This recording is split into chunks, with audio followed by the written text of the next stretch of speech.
ao Guilhermo e ao Marcelo, que é para tentar fazer uma comparação entre o que é a América Latina, primeiro gostaria que o Guilhermo respondesse, e o Brasil. Ambos podem fazer essa confrontação, porque conhecem bem um pouco dos dois cenários. Os dados do Guilhermo começam em 1980, no início dos anos 80, e terminam no final dos anos 2000. E ali há uma deterioração do mercado de trabalho de 80 para 2000. Mas, ao menos no Brasil, até onde a gente sabe, esse é um período em que houve, primeiro, aumento de desemprego e aumento de informalidade, depois houve forte queda de desemprego e forte queda da informalidade. Então, a educação veio aumentando todo o período, mas ela parece ter resultado em melhores indicadores de mercado de trabalho na segunda parte. Queria saber como isso ocorre na América Latina, vis-à-vis o Brasil, e, enfim, levanto essa primeira pergunta para ambos. Obrigado. Obrigado, Marcos. Então, eu passo a palavra diretamente ao Guilherme. Gracias, Marcos. Sí, en ese sentido Brasil es en términos comparados con el resto de la región, no quiero decir demasiado, porque como viene el Mundial el año que viene, pero es la estrella, ¿no? Tiene, en términos de reducción de la desigualdad, etcétera, y de crecimiento sostenido, digo, tenemos una especie de efecto convergencia, así donde, no sé, por ejemplo, Argentina va empeorando y Brasil va mejorando, etc. Con lo cual, sí, la comparación entre América Latina, el resto de la región, o por lo menos el resto del cono sur y Brasil, creo que Brasil queda muy bien parado. En parte también, Brasil, en promedio, sí, como mostraba Ricardo, viene de nivel de educación, de nuevo, comparado con Sur, etcétera, un poco más bajo, ¿sí? Entonces tal vez algunos de los problemas que vienen que pueden llegar a pasar después, no sé si, espero que no, pero puede ser un indicativo, pero creo que en ese sentido sí, la situación de Brasil es comparativamente mejor que la del resto de los países.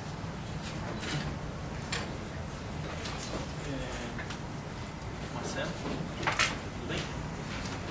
Bom, então, vamos passar aqui a dinâmica que foi discutida, que a gente faça blocos de 3 perguntas, né? Eu já tinha a primeira inscrição aqui, o Rafael já se inscreveu para fazer a primeira pergunta, e depois a gente passa e faz um bloco de 3, por favor, né? Identificação e para os representantes da imprensa, também o órgão de imprensa, por favor. Você quer fazer uma pergunta?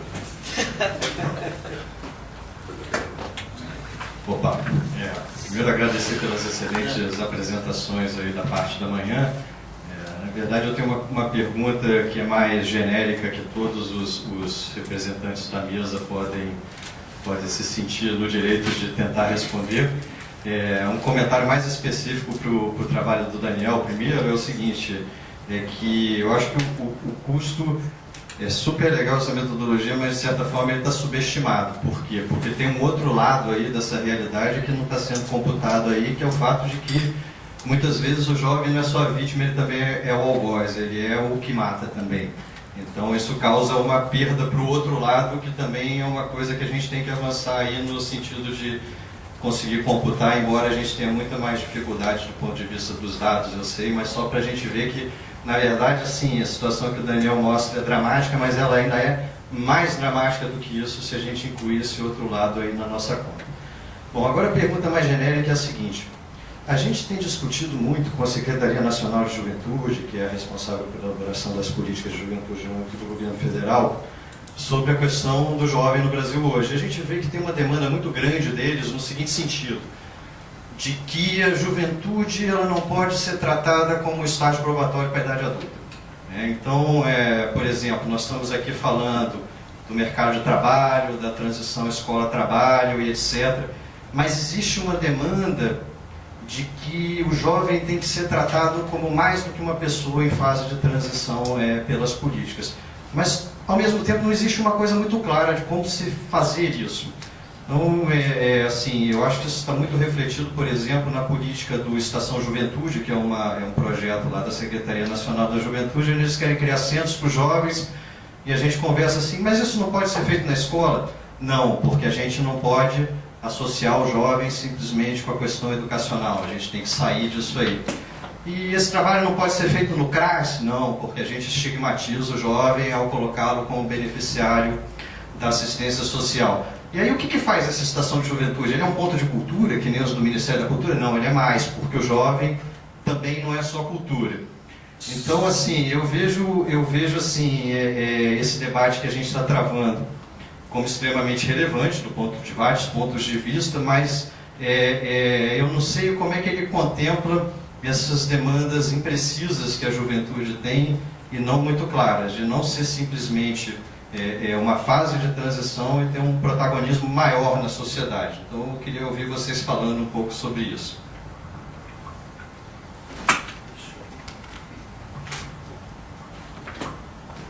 Marcelo, você fez uma pergunta também? Fazer uma pergunta para o Guilhermo. Eu achei bastante interessante esse efeito cicatriz, né? Esse efeito permanente, que aí eu acho que a gente está multiplicando, né, os efeitos de algo que acontece na juventude para a vida toda. Você potencializa, vamos dizer, os efeitos.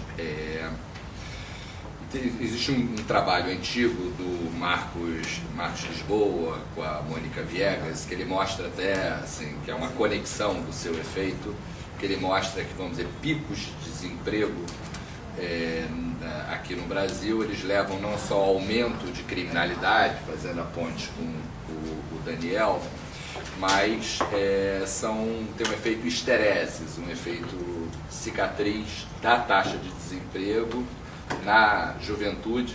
Quer dizer, se você tem uma crise, o desemprego aumenta muito, a taxa de homicídios ela aumenta de uma maneira permanente, mesmo se o desemprego caia, ele não volta. É um efeito, o que e acho, quer dizer, que esse canal específico, essa é a minha pergunta, ele tem uma abertura de gênero importante. Eu queria saber se seu efeito, quer dizer, o efeito sobre a violência, me parece, o efeito em si, não só a taxa, deve ser muito mais forte sobre rapazes do que sobre moças. Então a pergunta é se você tem alguma ideia desse efeito Scratch, talvez você tenha por gênero, assim, quanto que essa abertura por gênero. Só para fechar esse bloco, eu vi que alguém se manifestou também para fazer uma última pergunta para esse bloco, aí por favor se identificar. Eu sou repórter da Agência Brasil, não é vivo. Na verdade, é uma pergunta para o Daniel Cerqueira, é só questão metodológica. O que quer dizer com custo? De que forma isso pode ser traduzido? Né? É riqueza que deixa de ser gerada? E, na verdade, são usados duas nomenclaturas aqui, disposições marginais a pagar e custos são a mesma coisa, são coisas diferentes. E são dados também 3 valores diferentes aqui. Um é o custo anual e outros são o custo da geração atual,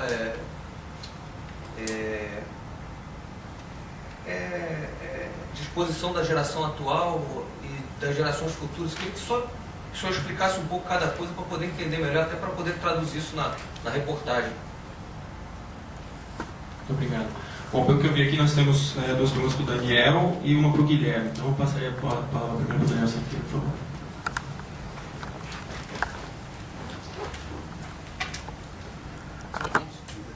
Sem fio, por favor, melhor. Aquele que você fez. Ah, tá aqui. Já veio. Obrigado. Bom, vou começar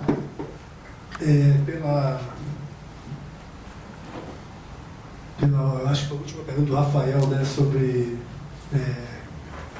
essas dificuldades políticas contra a juventude, o que fazer. Eu vim aqui na esperança de entender um pouco mais isso também. Espero que eles respondam, né? Em primeiro lugar, Rafael, você está completamente certo.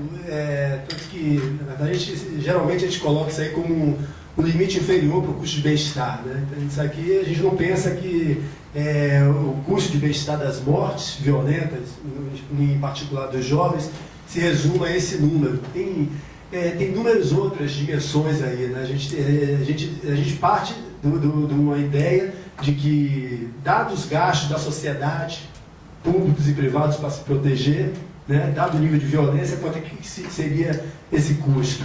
Mas a gente não leva em consideração dor, sofrimentos, perdas de produtividade laboral, às vezes porque o cara não morreu, mas está, né, produtivo. A gente não levou em conta questões como prisões, né?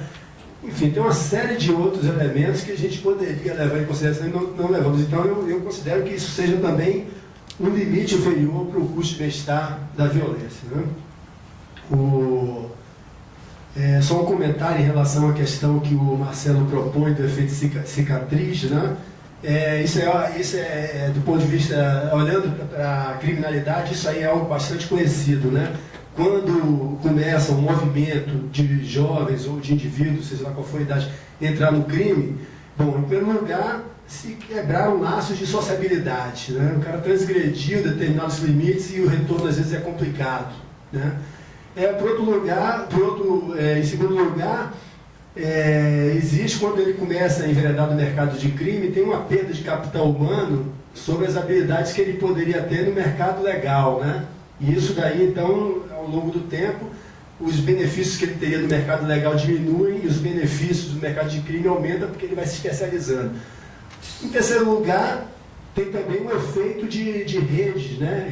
De grupos, né? Então, se você tem rede de crimes, né? Esses benefícios de atuar no mercado criminal tendem a aumentar a produtividade dele, né? Então é muito difícil quando o crime cresce numa determinada localidade, fazer diminuir é complicado. Eu acho que é mais ou menos que nem inflação. Aí tem a questão que o Vitor, aqui ele conhece várias questões, né? Como é que ele pode ser traduzido? Quer dizer, a questão é o seguinte, isso aí primeiro não é o que a sociedade deixa de crescer, não é um custo financeiro, não é um dispêndio. Isso aí, a ideia da disposição marginal a pagar é o seguinte, é mais ou menos que nem um seguro, né? Se você fosse, quanto que você pagaria para não sofrer o risco de morrer, de morte violenta? Aí você tem um valor. Se você está disposto a pagar esse valor, significa dizer que para você aquele problema ali ele custa exatamente esse montante. Então a disposição marginal a pagar, ela está dizendo isso, quanto é que a sociedade, a partir dos dados, né, que a gente pega, quanto é que a sociedade ela percebe que custa essa violência letal, ou seja, essa probabilidade dele morrer prematuramente de forma violenta, né? E aí, para fazer esse cálculo, a gente leva em consideração os perfis dos indivíduos, ou seja, se é homem ou mulher, se ele está em qual a unidade federativa de residência dele, né? Então, cada indivíduo ele tem ao longo do seu ciclo de vida, ele pode produzir, ter uma renda e consumir, não é isso? Aí a pergunta é a seguinte, vamos imaginar, fazer um contrafactual, que a violência fosse erradicada, a violência letal fosse erradicada. Não vai ter mais morte devido à violência. Se isso acontecer, não vai ter mais da agora em diante, do avante, né? Se isso acontecer, quem é que vai se beneficiar? Quem é que se beneficiaria dessa erradicação da violência? Não só as gerações atuais, ou seja, as pessoas que estão vivas hoje, que têm 0 anos de idade, 1 ano, 2 anos, etc., como as gerações que irão nascer também. Então, o modelo econômico que orienta esse cálculo, ele leva em consideração isso daí, ele leva em consideração esse custo associado às gerações atuais e às gerações futuras, é isso que está lá. Só que isso daí é um montante, é um valor que é trazido ao presente, né? É um estoque, é um conjunto. E o PIB é uma medida, é um fluxo, o PIB é o PIB anual. Então, quando você coloca um estoque dividido por um fluxo, né, botar o valor do custo da violência dividido pelo PIB, essa é uma conta que não fecha, não é muito boa. Então, para tornar o numerador e o denominador, colocá-lo numa mesma base, o que a gente fez? A gente pegou, a gente fez um cálculo de quanto é que esse estoque seria a cada ano, quanto seria o valor do custo a cada ano. E aí, naquela tabela lá, você vai ter, então, o custo total da geração presente, das gerações futuras, e aí você vai ter a soma dessas duas colunas, que é o custo total da violência, mas isso é um estoque. Aí o que a gente quer fazer? A gente quer transformar isso não num valor de erradicar a violência daqui para o futuro, a gente quer pegar por ano. Aí a gente acha um cálculo anual. Aí a gente acha em valores, em reais, a gente colocou a preços de janeiro de 2013, e a gente coloca também como proporção do PIB nacional, e uma outra coluna ainda como proporção do PIB dos estados. Eu não sei se ficou mais claro agora, Vitor.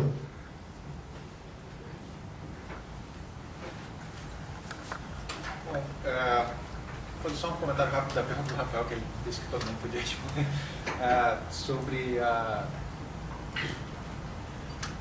parte da pergunta que diz respeito à Secretaria Nacional de Juventude e o programa deles, né, de Estação de Juventude. Eu acho que talvez eles tenham um diagnóstico parecido com o que o lema lá que o Marcos colocou, né, que o jovem não para quieto, etc. Então, talvez eles tenham percebido que não dá para ficar lá na escola, que o jovem não vai passar tanto tempo assim na escola, não vai querer ficar preso, e eles estão querendo criar uma coisa móvel que acompanhe essa inquietude do jovem. Mas, na verdade, eu estava aproveitando aqui que o microfone estava passando para desfazer uma grande injustiça. Eu passei 5 minutos agradecendo um monte de gente, esqueci de falar, porque a pessoa que mais tinha que agradecer foi o Marcos, que trabalhou pra caramba para que esse evento aqui acontecesse. Obrigado. Eu vou aproveitar e fazer o comentário na pergunta do Rafael.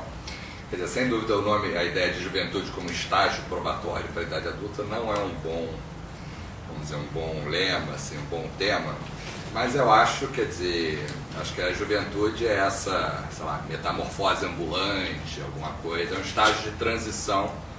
Assim, nesse aspecto, acho que é importante a gente entender que é diferente, vamos dizer, de outros temas sujeitos, o tema diversidade, cada um tem a sua secretaria, né? Gênero, raça são características fixas. Assim, a raça tem um pouco a questão de autorreportagem, etc., o instrumento, mas são características permanentes das pessoas. Vamos dizer, deficiência é uma característica quase de risco social, assim, quer dizer, e até por isso eu acho que é um tema que o Brasil avançou muito, começou essas cotas de aprendiz, começou, sei lá, há 15 anos atrás com pessoas com deficiência, porque na verdade todos nós temos o risco, então é mais fácil você ganhar apoio. Mas acho que juventude não é um risco, é uma certeza que vai ser transitória, infelizmente, né? Não seremos todos jovens para sempre, e acho que é muito importante ter essa visão de transitoriedade.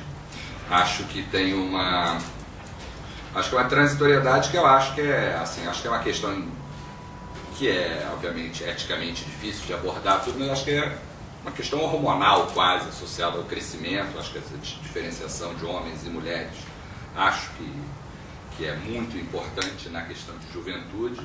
Rapazes estão, como os dados do Daniel mostra, se metendo em confusão, e as moças, em geral, não.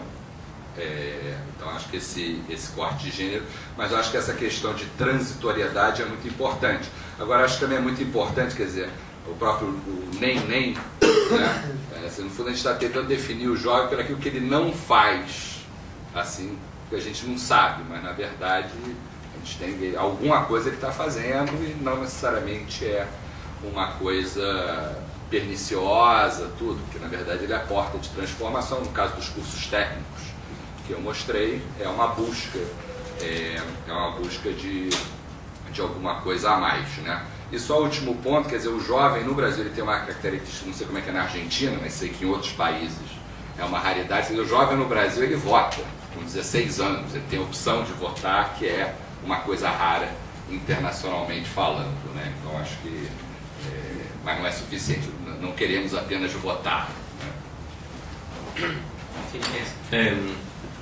Solamente, esta elección dentro de un mes es la primera en la que los menores los de 16 a 18 pueden votar en Argentina, pero lo hizo este gobierno ahora, pero es optativo. O sea, el voto es obligatorio, supuestamente, para adultos, y los jóvenes pueden. Y había una gran expectativa del gobierno que tenía muchos programas focalizados en esa población, por ejemplo las notebooks, que en todo el mundo se dan a niños en edad primaria. En Argentina, por alguna razón, el programa nacional lo da a jóvenes, digo, del secundario, entonces había toda una expectativa, pero terminó siendo muy poca, una fracción muy pequeña del padrón los que se anotaron para votar. Al final. Bueno, en cuanto al efecto cicatriz y estigma, nos concentramos sobre todo por nivel educativo, ¿sí? Pero es un muy buen punto, digo, me parece que es fundamental, y de hecho en la presentación no hablé nada de género porque ya se me multiplicaba por 3, pero también con las mujeres hay un problema más grande, ¿sí? Que es que hace rato, ¿sí?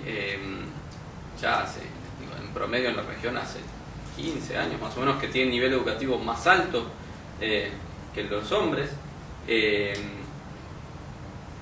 y aunque aumentó mucho la participación laboral femenina, etcétera, siguen teniendo condiciones un poco peores en el mercado de trabajo, ¿no? Entonces él esperaría que el efecto estigma sea más alto con las mujeres, pero la verdad que es un muy buen punto que lo tenemos que mirar más precisamente ahí, pero la evidencia que sí tenemos disponible es una dimensión más de la contradicción, ¿no?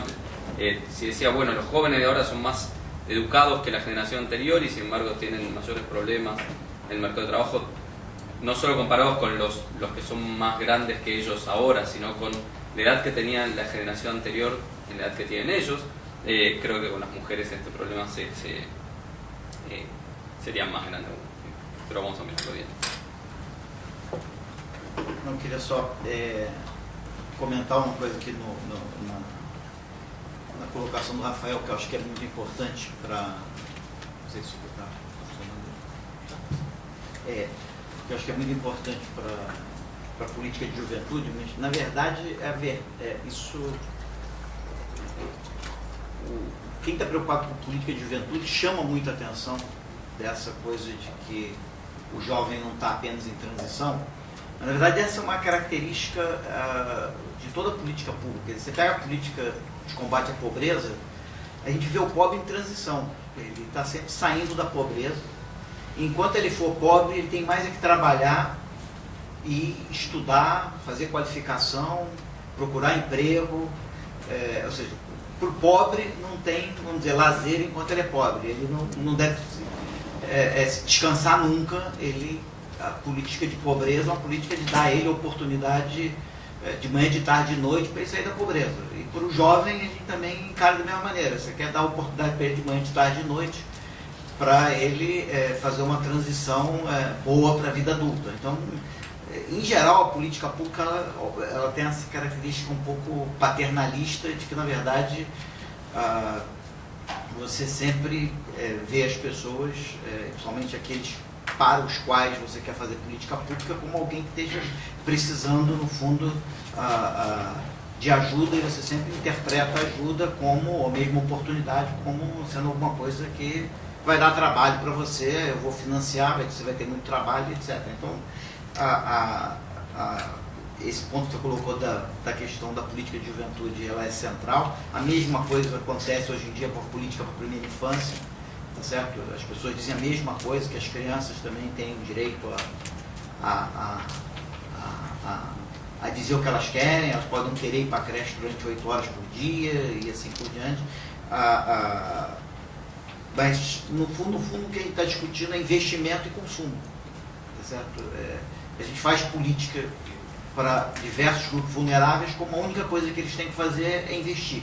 Você sai da pobreza investindo, você faz a transição você, durante a juventude eu vou te ajudar a investir. Se você quiser consumir, é por conta própria, por tua conta, a política pública não tem nada a ver com isso. Então, no fundo, o que a gente está discutindo, acho que é uma política pública mais moderna, que leva em consideração de que o período que a pessoa passou como jovem tem que ser memorável, e a gente tem que ajudar para isso, e de que o período que a pessoa passou pobre antes de deixar de ser pobre também tem que ser memorável de alguma maneira. Quer dizer, ela tem que ter boas memórias das relações que ela teve, e se ela não podia tomar uísque, ela podia tomar cerveja eventualmente, ou cachaça, sei lá, alguma coisa. E que isso teria que acontecer durante esse período. A gente não pode achar que aquele período é um período que a pessoa não vai ter nenhuma memória e que não vai ter registro em uma sinapse no cérebro daquelas pessoas. Então, isso eu acho que é um problema da nossa, de toda a política pública que a gente tem que pensar. E é uma questão de consumo versus investimento. No fundo, a maneira economicista de colocar isso seria essa. Aí eu queria, em certo sentido, talvez entender melhor a coisa do Daniel e fazer ela ficar mais economicista ainda, mas pelo que eu estou entendendo, quer dizer, nesse teu cálculo, que eu queria talvez você desse uma clarificada, que eu acho que aquela pergunta que foi feita, eu acho que ela era muito boa, que eu acho que você está, em certo sentido, tateando e não quer, na verdade, talvez ser tão radical, mas pelo que eu estou entendendo é o seguinte: morrem no Brasil por ano, sei lá, não entendi tanto quantos exatamente são, mas é alguma coisa entre 100 e 150 mil jovens morrem por ano. Assim, meio que olhando teus números me deu a impressão de que é alguma coisa desse tipo. E o que você está dizendo para a gente quer dizer, a propensão a pagar por um bem transacionado no mercado é o preço, certo? O que eu estou disposto a pagar por uma casa é quanto eu pago pela casa e compro a casa. Então, no fundo, o que você está falando é o seguinte: quanto que a sociedade brasileira está disposta a pagar para um jovem não morrer? Tá certo? Ou seja, portanto, quanto custa, quanto eu estou disposto a pagar para que um jovem não morra? Pelo que eu entendi, alguma coisa como 500 mil. Eu queria dar uma ideia. Então, para a sociedade brasileira, um jovem vale 500 mil, e como são 150 mil que morrem por ano, isso, 500 mil vezes 150 mil me dá 75 bi. Eu queria ter uma ideia se eu estou fazendo a conta certa, se é mais ou menos essas ordens de magnitude. Um jovem vale 500 mil e a gente perde por ano 150 mil, então a gente está disposto a pagar 75 bi para acabar com isso. Só para dar continuidade à nossa dinâmica, já foi a primeira pergunta do seu bloco, posso considerar assim. Eu queria continuar o bloco, eu tinha uma inscrição aqui, né?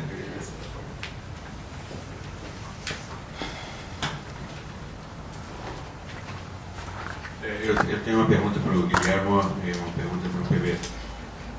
Guilhermo, você falou um pouco sobre informalidade, mostrou, se não estou enganado, um gráfico indicando que a formalidade está crescendo na América Latina, embora aqui no Brasil, eu acho que em outros países, não estou enganado, Peru, talvez Colômbia também, a gente tem um movimento contrário. Não sei se você pode falar um pouco mais sobre essa heterogeneidade. Me interessa mais ainda saber de você o que você acha que está por trás de crescimentos ou decrescimentos que a gente está observando no continente, na informalidade em geral e para os jovens em particular.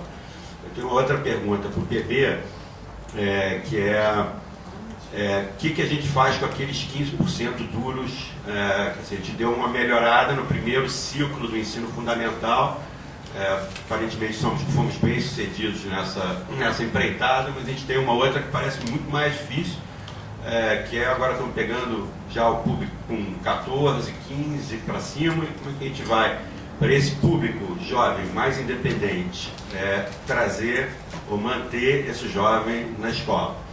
Complementar, uma segunda pergunta para o PB é o seguinte: eu não perdi o início da tua apresentação, mas eu não sei se você falou sobre qual deve ser o impacto da escala que a gente vai ter no futuro de uma redução nesse grupo demográfico de crianças e jovens, entendeu? Sobre a política pública, principalmente educacional e também de saúde, né?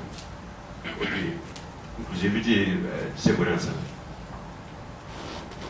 Mais uma inscrição aí. Leonardo Atias, do IBGE.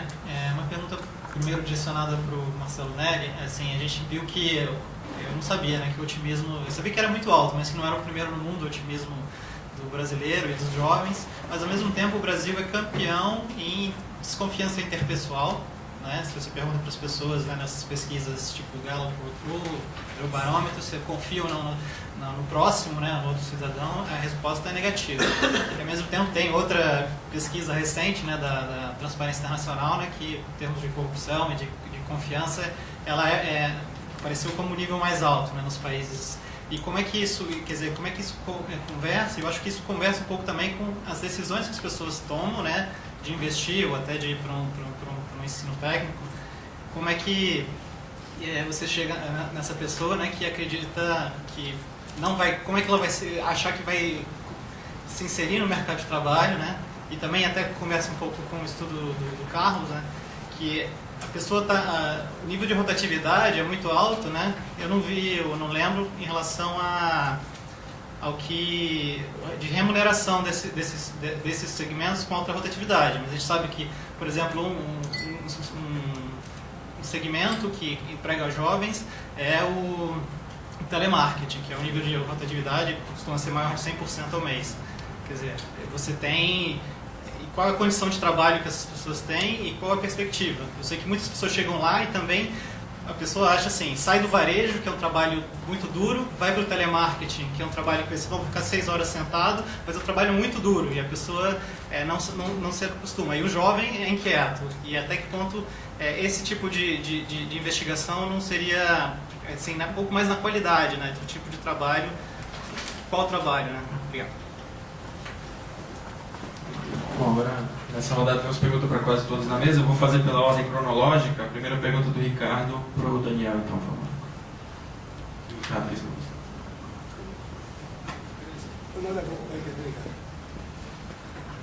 Bebê, eu vou responder de duas formas. Eu acho que você vai me forçar a cometer um suicídio de comunicação aqui com o público. Mas depois eu vou tentar traduzir minha interpretação da história de forma mais...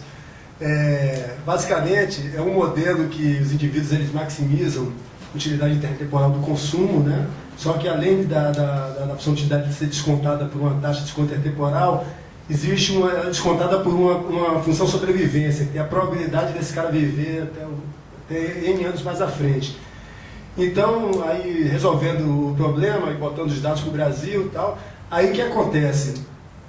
Eu acho que a ideia é que, na verdade, a violência ela não afeta só o cara que morreu e as suas famílias, mas afeta todo mundo, porque as pessoas também que estão vendo o cara morrer do lado, ele tem medo. Então, eu acho que talvez a minha interpretação é que a figura que melhor traduza essa história é dizer o seguinte: você tem uma cidade que as pessoas, por exemplo, têm roubos de carro.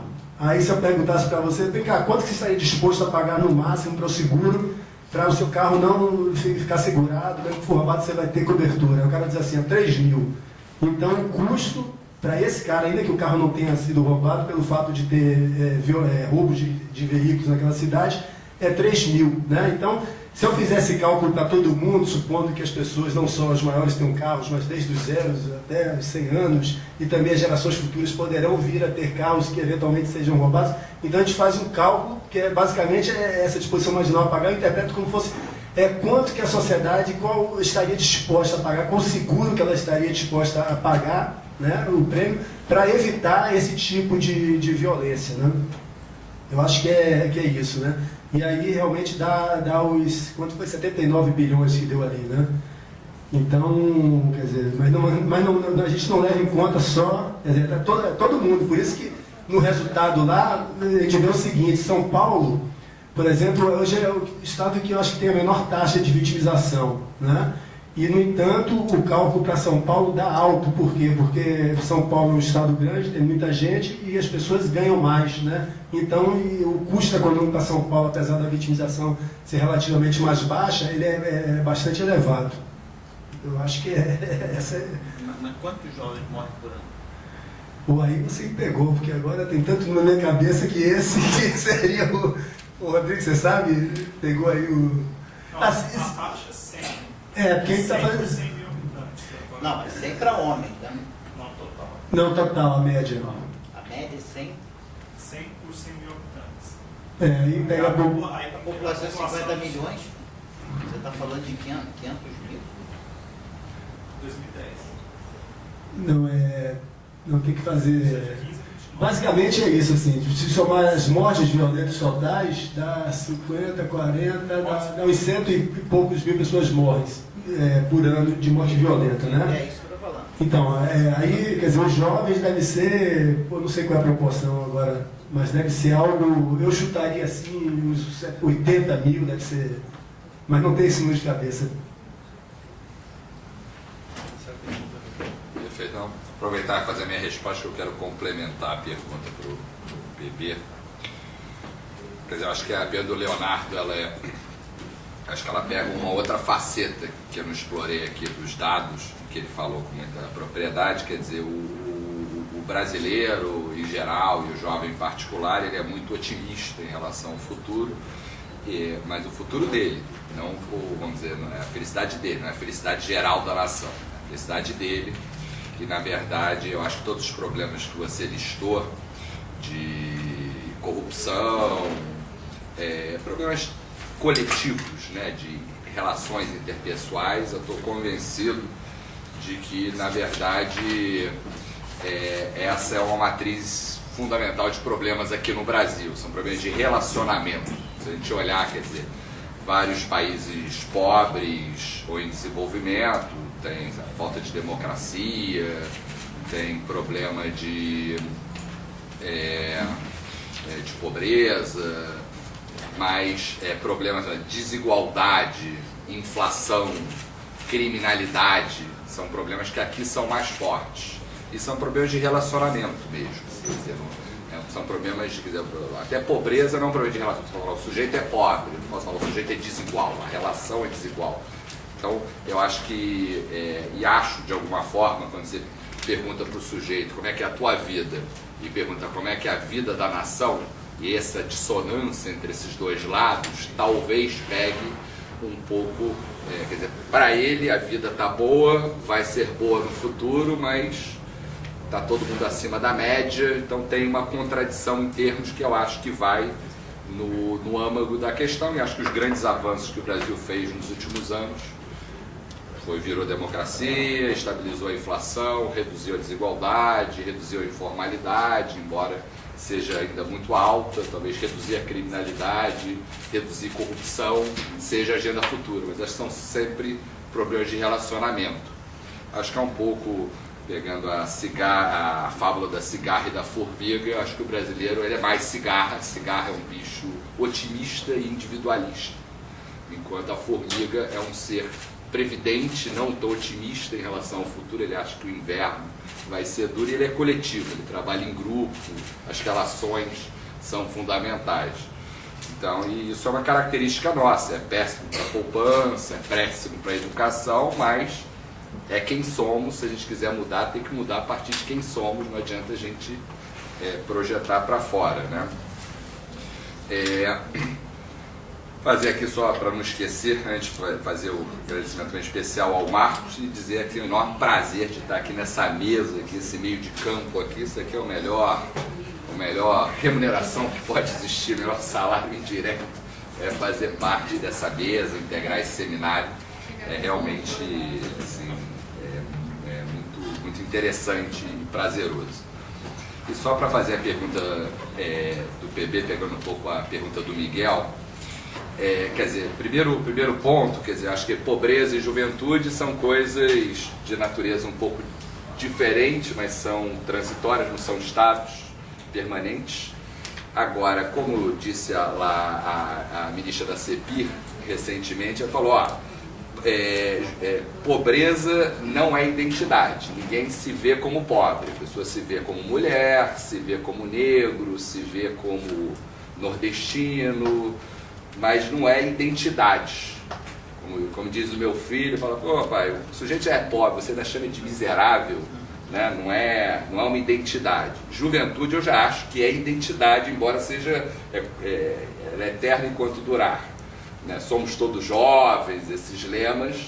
Então acho que aí tem uma diferença importante que talvez vá na pergunta do Rafael, quer dizer, é transitório. Então acho que não é um estágio probatório, porque estágio probatório é um nome péssimo, mas é um estágio, né? Não é um permanente. Mas acho que a identidade, que é uma contradição em termos, assim, no sentido, é quase como uma identidade permanente. Se eu entendi um pouco sobre lá os 15% duros, que até voltou, e acho que você qualificou bem, de que houve uma melhora, mas não no fluxo seguinte, né? Acho que tem essa questão de que a gente tem que saber, quer dizer, a gente sabe que o jovem não quer a educação que aí está, ele informa, né? Então, como você com suas pesquisas, fazendo coro à pergunta do Miguel, como superar isso, o papel de demanda, de direitos positivos, enfim, se elaborasse um pouco nisso. Pelo cronograma agora aqui eu tenho o Guilherme. Sí, gracias Mel por la pregunta.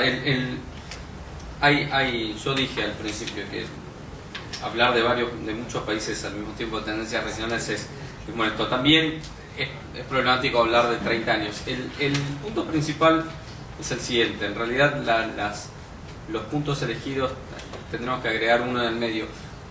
Primero, la informalidad aumenta sobre todo desde mediados de los 80 hasta 2000, ¿sí? Y después en agregado a la región empieza a caer, ¿sí? Pero el último dato que tengo ahí ya es de 2010, es post-crisis 2008, donde en varios de los países de la región repunta un poquito y por eso aparece como estable, ¿sí? Pero entonces sí tenés una caída. El punto ahí es que que hay que intentar distinguir como tendencias estructurales de un componente muy fuerte procíclico de la informalidad. Entonces Paraguay, que está creciendo hace 5 o 7 años al 15%, estoy exagerando, en tasas muy altas, entonces sí, está bajando la informalidad. Seguramente sí, cuando tengan una pequeña recesión va a aumentar un poquito, pero la tendencia sí se la baja. Pero sí hay países en los cuales si en la región en general, en la década de 2000, baja un poquito, ¿sí? En algunos países baja, podemos pensar, más sostenidamente, en otros tienen más que ver con el periodo de crecimiento de gran parte de esa década.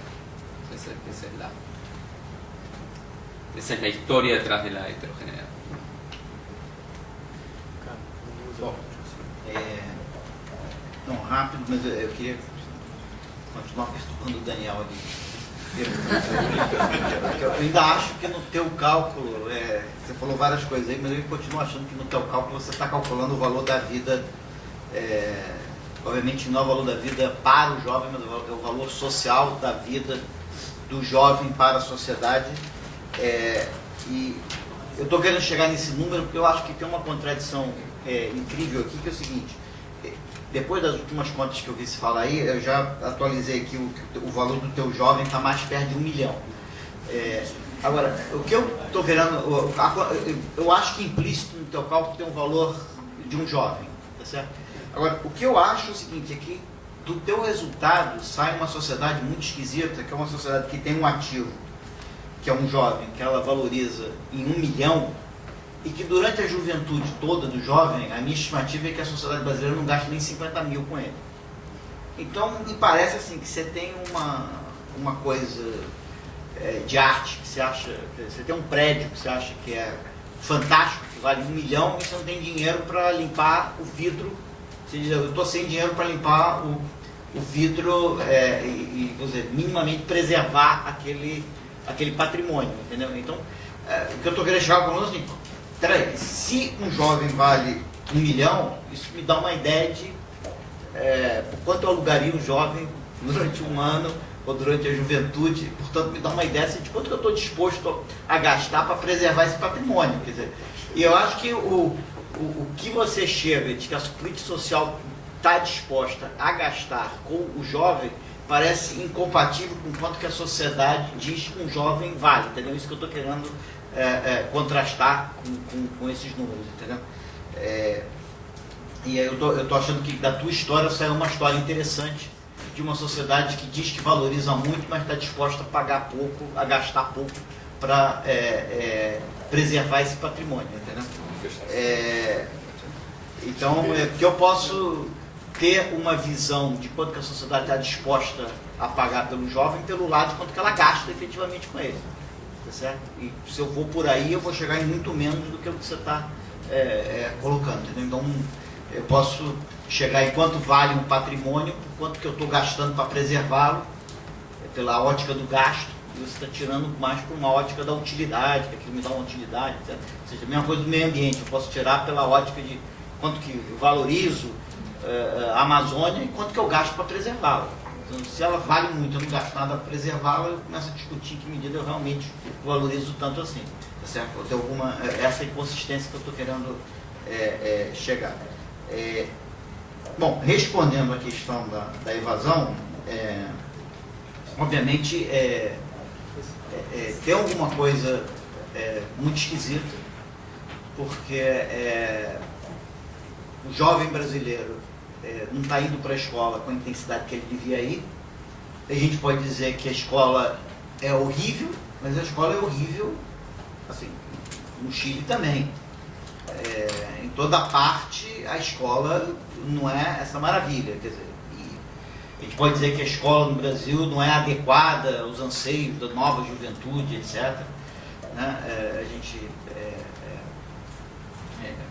Adriana, eu e etc., a gente está discutindo com os neurocientistas exatamente a mudança nos paradigmas e etc. Você pode dizer que o jovem quer uma escola completamente diferente, etc. O jovem quer uma escola tipo César, lá de Recife, né? A escola da Vivo aqui no Rio, que esqueci o nome, etc. Mas duas coisas são evidentes. Uma, que no resto do mundo, apesar de tudo isso, está todo mundo de 15 a 17 anos na escola. Seja lá que escola seja, o cara vai.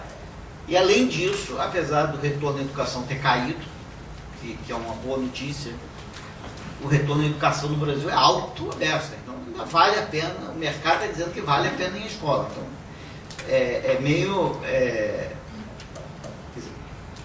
eu acho que a gente tem que analisar com muito cuidado o fato que realmente a escola tem que se adequar à necessidade dos jovens e ao interesse dos jovens. Mas, mesmo que a gente se adeque, é meio surpreendente num país onde a educação ainda vale tanto e num mundo onde as escolas são relativamente parecidas com as escolas brasileiras, as pessoas vão às escolas. Então, parece ter alguma coisa a mais no Brasil que simplesmente a adequação. Agora, em termos de adequação, quer dizer, assumindo que o problema é um problema nosso de adequação, tem duas vertentes que eu acho que estão sendo bastante discutidas e eu acho que ninguém sabe qual dessas duas vertentes é a mais importante. Você tem uma vertente da adequação, né, quer dizer, que a gente está dizendo o seguinte: a principal razão que o jovem está fora da escola não é porque a escola não é importante, porque essa porcaria que está aí, quem faz, o mercado de trabalho está sinalizando que ganha mais. Então, vai lá, faz, pega o diploma e o mercado está dizendo que essa coisa aí vale alguma coisa. Né? Então, esquecendo isso, a gente acha que tem um problema de adequação, o jovem acha que a escola é inadequada. Duas vertentes. Tem uma vertente que é a vertente da flexibilidade. Quer dizer, essa escola é uma escola que você vai lá no ensino médio, tem 14 matérias diferentes, todas obrigatórias, o currículo é uma loucura, as séries são anuais, você é reprovado o ano inteiro, você volta tudo. Certo? Então tem a ideia da flexibilização, que o sucesso, vamos dizer, americano seria o fato de você ter uma escola flexível, que você pode escolher a matéria, semestralizar. Então a ideia seria, vamos dizer, você semestralizar ou trimestralizar a educação média com opções de matérias e você criar um sistema de monitoria, de recuperação e de criação de planos de desenvolvimento individuais, de tal maneira que você pudesse adequar melhor o que está aí ao que o cara quer.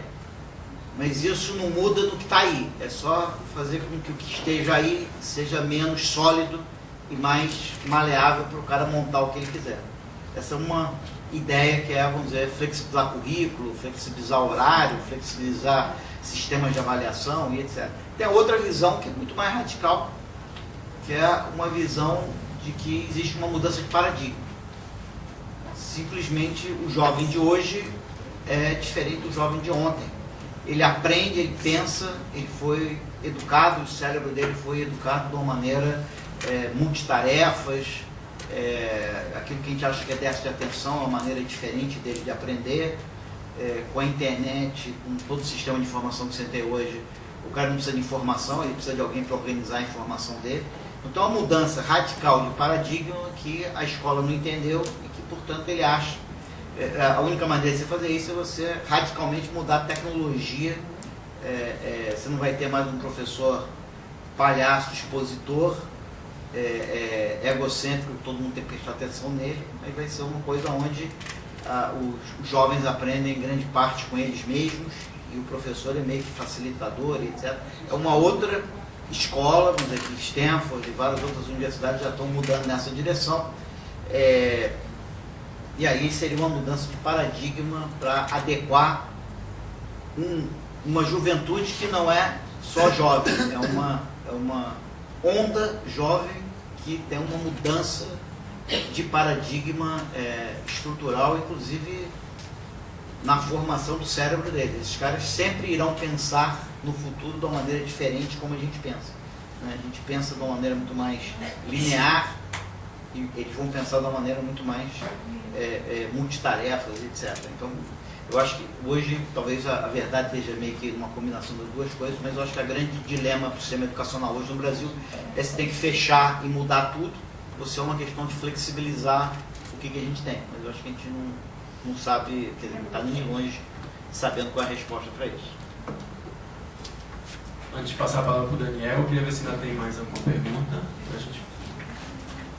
Uma pergunta do terceiro bloco, mas eu vou pegar aqui também. Estou fazendo várias perguntas, mas eu acho que essa aqui é um momento que tem que ser aproveitado. Para fazer uma... Quer dizer, o PB persegue o Daniel, eu persigo ele.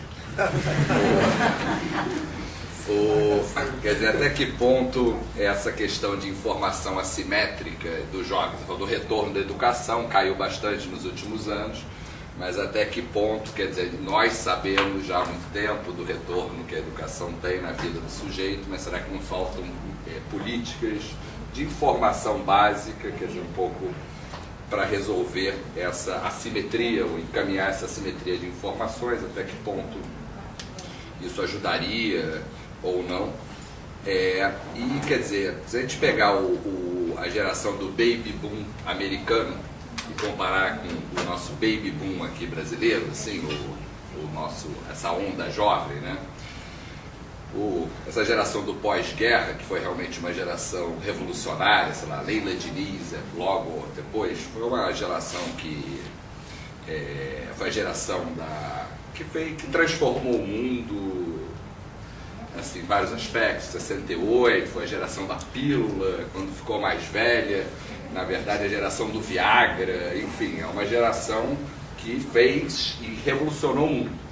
A geração que você está falando do baby boom brasileira, pelo que você falou, é uma geração azarada, assim, no sentido de tudo que você declara, vai ser tudo difícil, quer dizer, é uma geração que as trocas intergeracionais, etc., o pão está sempre caindo com a margarina voltada para baixo. Acho que tem uma palavra de alerta. Então, explorar um pouco esse paralelo. E só uma pergunta, aproveitando que não tem aqui auto-interessado do Guilherme. Acho que o trabalho do Sedlas é um trabalho que eu acompanhei ele desde o começo, assim, à distância.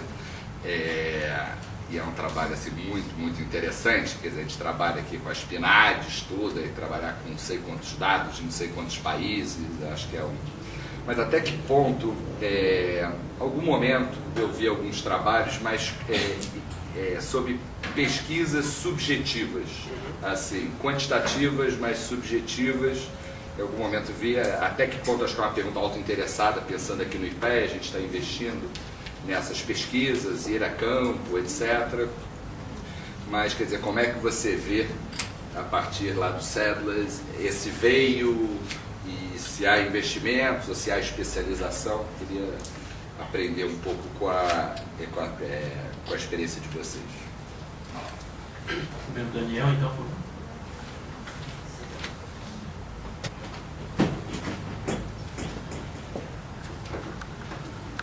Bom, obrigado, PB, pela perseguição.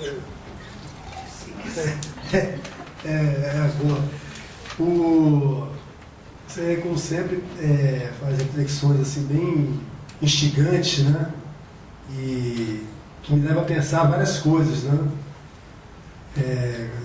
Que eu acho que é aquele que eu tinha botado no começo da apresentação, somos o futuro da nação. Então, você falando assim, parece incompatível o valor do custo de Estado com o que se gasta realmente com o jovem no Brasil. Aí eu poderia inverter essa frase e dizer o seguinte: parece incompatível o que se gasta com o jovem no Brasil, tendo em vista qual o custo, quanto vale ele. E eu acho que a gente poderia fazer essa pergunta em outras dimensões análogas. Por exemplo, será que a gente gasta... Todo mundo sabe, de 100 economistas, 101 acreditam que a educação é a coisa mais importante de se fazer, não é? E será que a gente gasta com os professores e com a educação o quanto a gente acha que vale? Eu acho que não. Eu acho que se a gente for fazer essa pergunta em vários outros segmentos de política pública, a gente chegaria, talvez, a mesma resposta. Então, isso me leva a pensar, né, uma outra coisa, na questão das escolhas públicas, né, e do papel do Estado como signatário desses anseios da população. Então, eu acho que, por exemplo, essas manifestações que a gente vê aí é um sinal claro dessa dissintonia das preferências sociais com as escolhas públicas.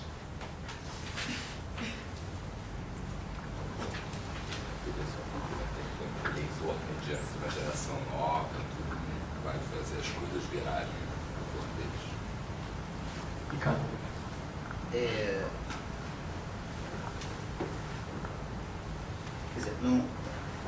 Uma coisa que a gente tinha que clarificar é o seguinte: demograficamente falando, essa coorte, a coorte que nasceu em 84, é a maior. A coorte que nasceu em 84, que vai entrar na vida adulta em 2014, é a maior coorte. 1984 foi o ano que mais nasceram pessoas no Brasil e, portanto, em 2014 vai ser o ano em que mais jovens vão transitar a vida adulta em todos os tempos.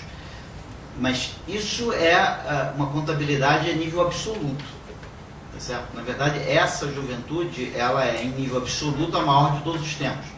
Mas em nível relativo, na verdade, é uma coorte 20 anos antes, quase é a coorte, quer dizer, em termos relativos, a maior, quer dizer, aquela coorte que quando nasceu representava a maior proporção da população brasileira, eu acho que é de 1961, tá certo? Então, mais ou menos 20 anos antes, vamos dizer, as mães da coorte de 84, na verdade, foram aqueles que, em termos percentuais, foram o maior grupo. Então, a gente tem que ver se o peso maior é de você ser a maior coorte em termos absolutos ou você ser a maior coorte em termos relativos. Aí, em termos relativos, essa, na verdade, não é a que mais vai sofrer, mas a que mais vai sofrer é, sei lá, acho que aqueles que eram, acho que o pico da juventude em termos relativos, Adriana, 83 por aí, quer dizer, que é quando o pessoal que nasceu em 61 se tornou jovem. Bom, a questão quer dizer, uma questão muito difícil é tratar, quer dizer, que eu acho que várias outras perguntas que você está colocam em termos de informação assimétrica e etc., é a discussão sobre a racionalidade dos jovens, quer dizer, a racionalidade das decisões tomadas pelos jovens na juventude, seja por falta de informação, seja por excesso de impulsividade e várias outras coisas. Em que medida que a gente devia ter políticas voltadas cada vez mais para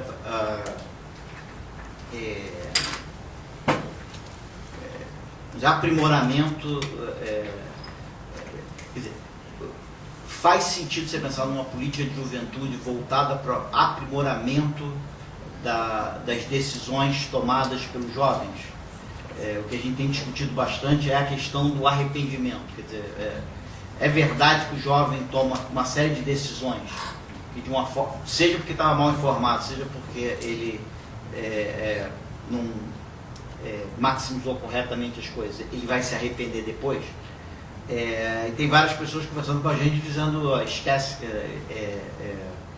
na verdade, esses caras são muito mais racionais do que vocês estão supondo que ele seja. Então, em certo sentido, a gente tem que tomar cuidado, que na política de juventude a gente pode fazer aquele mesmo erro que o Rafael está chamando a atenção da gente não cometer. A gente não pode fazer uma política pró-investimento, que é a mesma coisa da pobreza, é dizer que o pobre hoje não foi trabalhar, ele é preguiçoso, ou quer dizer, ele não tem direito a um dia estar cansado, ou meio doente, ou meio de saco cheio, ou sei lá o que. Então, a ideia é a gente não começar a exigir do jovem um nível de racionalidade que nem os adultos têm, e tentar fazer uma política, assim, de otimizar finamente a racionalidade das decisões dele. Quer dizer, uma coisa é dizer assim, você tem que investir e, além disso, tem que fazer investimentos racionais.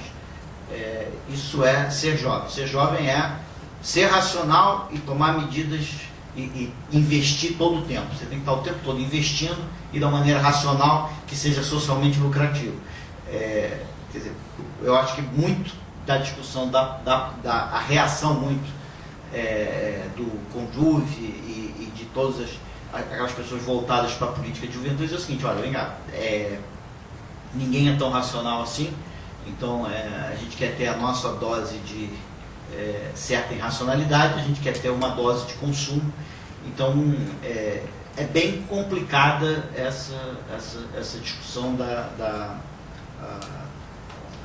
a gente estava trabalhando bastante nessa coisa de mais racionalidade, e a gente estava trabalhando exatamente no regret, quer dizer, vamos trabalhar em políticas que vão levar o jovem a não se arrepender, né? E a gente percebeu que é bem complicado. Muitas das pessoas têm dito assim para a gente: se você conseguir gerar uma política que dá para o jovem aquilo que é adequado para ele, você já está bom demais, entendeu? Então, quer dizer, é o lado suponha que o jovem é racional, certo? E tomando medidas inadequadas, e tomando decisões incorretas. Cara, o Estado está sendo muito mais inadequado em termos das políticas que ele oferece para o jovem. Ou seja, o Estado tem informação assimétrica do que pensa o jovem, entendeu? O Estado tem informação assimétrica sobre o que é adequado para o jovem.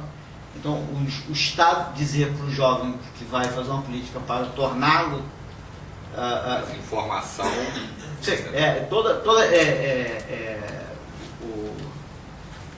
A dificuldade, de novo, da política para a juventude é essa da gente puxar demais na direção da racionalidade e do plena informação, de um Estado que faz política sem plena informação e que não escutou direito o jovem. Tá certo? O Estado buscar racionalidade nele, quando na verdade o Estado não tem a racionalidade toda. Então, essa que eu acho que a gente... É fácil fazer uma política para a juventude onde você assume que o jovem está 100% do tempo disponível para que se invista nele e que ele 100% do tempo estará buscando o bem comum, entendeu? Essa que, quando você sai desse ambiente, é que a política de juventude começa a ficar bem mais complicada, e eu acho que parte da demanda de todo mundo que lida com a política de juventude é exatamente que a gente traga esse balanceamento difícil. Sim. Não, diga. Só para pegar, acho que o que o Marcelo estava querendo se referia, eu ia te fazer essa pergunta também, não sei se é isso, assim, é informação mesmo. Será que o jovem sabe, e há estudos internacionais hoje em dia, cuidadosamente feitos, que perguntam para as pessoas qual é a expectativa de retorno que elas têm ao permanecer na escola ou fazer outro tipo de investimento. Não está claro para mim, entendeu? Se nessa distribuição de retorno que existe para o ensino médio, por exemplo, para qualquer outro nível educacional, se o jovem sabe, ele pode estar olhando para um retorno muito menor do que esse que a gente está olhando, que é o médio. Entendeu? Será que as pessoas sabem de fato? Tá, eu entendi que eu posso. Não, entendi. Acho que o Marcelo estava querendo se referir um pouco a informação, Não, a percepção das pessoas. A questão... Só para adicionar um pouco, também a gente mede retorno para a educação, vamos dizer, cada ano que você completa de estudo, mas na verdade, como você mesmo disse, às vezes, sei lá, não dura um ano para você ganhar um ano mais de estudo, quer dizer, também tem um pouco... Não, eu acho o seguinte, a informação que você conseguir dar para o jovem, ótimo, mas o jovem toma decisões com informação incompleta, toma. Todos nós tomamos decisões com informação incompleta todo o tempo. A gente não pode querer que a política de juventude vai dar para ele uma racionalidade que o resto da economia tem. Agora, uma das coisas que parece ser uma argumentação geral é que o jovem aprende e coleta a informação dele não é nem com o primo mais velho, é com o amigo dele da mesma série. Então, a maneira de você informar o jovem tem que ser... eles olham para o lado, eles não olham para frente. Tanto é que a gente estava discutindo, por exemplo, se uma política de role model, né? De você levar um aluno super brilhante, que foi muito bem sucedido na vida para visitar a escola, se isso ia chamar a atenção do jovem para o valor da educação. E a ideia parece unânime assim, de não faça isso porque não vai acontecer. Entendeu? Quer dizer, ele aprende e a identidade dele é meio que construída olhando para o lado. Ele quer ser parecido com um amigo dele do lado. E se você traz alguém de fora que passou por aquela escola e fala assim, bom, tudo bem, com você aconteceu isso, comigo vai acontecer outra coisa. Entendeu? Então ele tem uma ideia de que ele é um ser diferente de todo o resto do universo. Ao mesmo tempo em que ele tenta ter uma identidade lateral muito grande. Então a questão é como é que você leva essa informação. Se você quiser levar essa informação, você tem que tentar levar essa informação lateral. Não é à toa que algumas pessoas, quer dizer, uma das coisas que as pessoas dizem é assim, algumas pessoas se comunicam maravilhosamente bem com jovens e outras não se comunicam nada com eles. Tá certo? E a diferença não está em quanta informação que você tem. Você tem a ver se o cara te percebe como lateral ou se o cara se percebe como vertical, entendeu? Então, tem várias... Ele toma decisões incorretas, como todos nós. Levar a informação para ele é importante. Tentar levar ela verticalmente, a ideia da maioria das pessoas é que não vai acontecer, entendeu?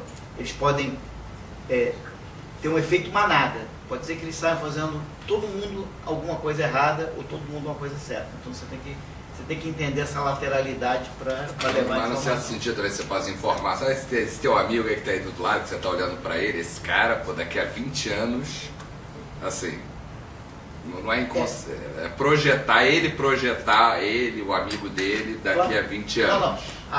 Uma das não coisas olhando para o cara daqui a 20 anos mais velho. Uma das coisas que a Estação da Juventude tem e que parece tem ou terá e que parece ser muito importante é o seguinte: em vez de você trazer um modelo, é você fazer o que a gente chama de um PDI, que é o Plano de Desenvolvimento Individual.